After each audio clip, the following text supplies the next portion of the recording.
What's up, guys, and welcome back to the shop. In today's video we're going to be bringing this guy back. I don't know if you remember it. If I made it in a previous video, I'll put a card up here or somewhere linking to that video where I made this this bar. It's twist Damascus. I made it just because I just wanted to make some twist Damascus, but I didn't know what I wanted to make out of it. And since I didn't know what I wanted to make out of it, I ended up just throwing it to the side until I figured out what I wanted. Yeah, a good friend of mine told me, why not make a chef's knife? I needed a knife to be big enough to show the pattern because I didn't twist it very much. It's not a very tight pattern, so I needed a knife that's big enough. So I'm going to go for an 8-inch chef's knife for this build, and hopefully it comes out with a cool pattern and it's a nice knife. Alright guys, let's get started. Let's turn on the forge.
Alright guys, the knife has cooled off over the night and this is what we forged out. It's pretty okay shape. I was going for an 8-inch knife. It started delambing up here, so I didn't want to forge too much of a point on it. I decided I'd just grind it out afterwards to try to get rid of all those delams. And I got a little bit of delam up here on top of the bolster. I don't know how well that's visible, but yeah, we're gonna have to grind those out and straighten it out. But overall, you can kind of see the pattern coming out where it was getting heated up, so I think it's gonna look real neat. So we're gonna profile it out.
Alright guys, we got one side grinded fairly decently.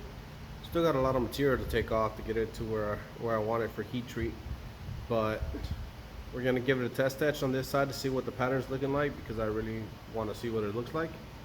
I'm very eager and not patient.